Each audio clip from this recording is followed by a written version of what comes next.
ایک عجیب و غریب وظیفہ کہ ایک مرتبہ کچھ لوگ سمندر میں کشتی پر سوار ہو کر سفر کر رہے تھے، تو سمندر سے ایک آواز دینے والے کی آواز آئی، مگر اس کی صورت نہیں دکھائی دی۔ اس نے کہا کہ اگر کوئی شخص مجھے 10,000 دینار دے دے تو میں اس کو ایسا وظیفہ بتا دوں گا کہ اگر وہ ہلاکت کے قریب پہنچ گیا ہو اور اس وظیفے کو پڑھ لے تو تمام بلائیں اور ہلاکتیں ٹل جائیں گی۔ تو کشتی والوں میں سے ایک نے بلند آواز سے کہا، آؤ میں تجھ کو 10,000 دینار دیتا ہوں، مجھے وہ وظیفہ بتا دے۔ تو آواز آئی کہ دیناروں کو سمندر میں ڈال دے، مجھے مل جائیں گے۔ چنانچہ کشتی والے نے 10,000 دیناروں کو سمندر میں ڈال دیا۔ تو غیبی آواز والے نے کہا کہ وہ وظیفہ وَمَن يَتَّقِ اللَّهَ، یعنی یہ پوری آیت ہے جو ابھی ہم نے سنی۔ آئیے ایک بار پھر سن لیجیے۔ وَمَن يَتَّقِ اللَّهَ يَجْعَل لَّهُ مَخْرَجًا وَيَرْزُقْهُ مِنْ حَيْثُ لَا يَحْتَسِبُ وَمَن يَتَوَكَّلْ عَلَى اللَّهِ فَهُوَ حَسْبُهُ إِنَّ اللَّهَ بَالِغُ أَمْرِهِ قد جعل اللہ لکل شیء قدرا۔ اور جو اللہ سے ڈرے اللہ اس کے لیے نکلنے کا راستہ بنا دے گا اور اسے وہاں سے روزی دے جہاں اس کا گمان بھی نہ ہو، اور جو اللہ پر بھروسہ کرے تو وہ اسے کافی ہے۔ بے شک اللہ اپنا کام پورا کرنے والا ہے، بے شک اللہ نے ہر چیز کے لیے ایک اندازہ مقرر کر رکھا ہے۔ اور فرمایا کہ جب تم پر کوئی مصیبت پڑے تو یہ پڑھ لیا کرو۔ یہ سن کر کشتی کے سب سواروں نے اس کا مذاق اڑایا اور کہا، تو نے 10,000 دیناروں کی کثیر دولت ضائع کر دی۔ تو اس نے جواب دیا کہ ہرگز ہرگز میں نے اپنی دولت کو ضائع نہیں کیا، اور مجھے اس میں کوئی شبہ نہیں ہے کہ یہ قرآن شریف کی آیت ضرور نفع بخش ہوگی۔ اس کے بعد چند دن کشتی چلتی رہی، پھر اچانک طوفان کی موجوں سے کشتی ٹوٹ کر بکھر گئی، سوائے اس آدمی کے کشتی کا کوئی آدمی بھی زندہ نہیں بچا۔ یہ کشتی کے ایک تختے پر بیٹھا ہوا سمندر میں بہتا چلا جا رہا تھا، یہاں تک کہ ایک جزیرے میں اتر پڑا۔ چند قدم چل کر یہ دیکھا کہ شاندار محل بنا ہوا ہے، ہر قسم کے موتی اور جواہرات وہاں پڑے ہوئے ہیں، اور اس محل میں ایک بہت ہی حسین عورت اکیلی بیٹھی ہوئی ہے، اور ہر قسم کے میوے اور کھانے کے سامان وہاں رکھے ہوئے ہیں۔ اس عورت نے اس سے پوچھا کہ تم کون ہو اور یہاں کیسے پہنچ گئے؟ تو اس نے عورت سے پوچھا کہ تم کون ہو اور یہاں کیا کر رہی ہو؟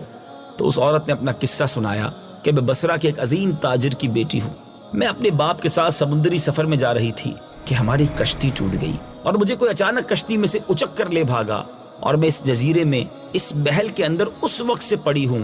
ایک شیطان ہے جو مجھے اس محل میں لے آیا ہے، وہ ہر 7ویں دن یہاں آتا ہے اور میرے ساتھ قربت کرتا ہے، اور آج اس کے یہاں آنے کا دن ہے، لہٰذا تم اپنی جان بچا کر یہاں سے بھاگ جاؤ، ورنہ وہ آ کر تم پر حملہ کر دے گا۔ ابھی اس عورت کی گفتگو ختم بھی نہیں ہوئی تھی کہ ایک دم اندھیرا چھا گیا۔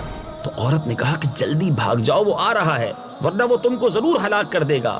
چنانچہ وہ آ گیا اور یہ شخص کھڑا رہا، مگر جو ہی شیطان اسے دبوچنے کے لیے آگے بڑھا تو اس نے وہی آیت وظیفہ پڑھنا شروع کر دیا، تو شیطان زمین پر گر پڑا، اور اس زور کی آواز آئی گویا پہاڑ کا ٹکڑا ٹوٹ کر گر پڑا ہے۔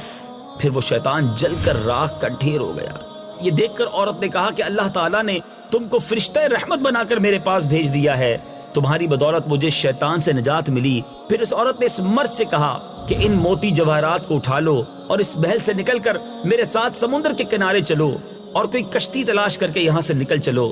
چنانچہ بہت سے موتیوں جواہرات اور پھل وغیرہ کھانے کا سامان لے کر دونوں محل سے نکلے اور سمندر کے کنارے پہنچے تو ایک کشتی بصرہ جا رہی تھی۔ یہ دونوں سوار ہو کر اس میں بصرہ پہنچے۔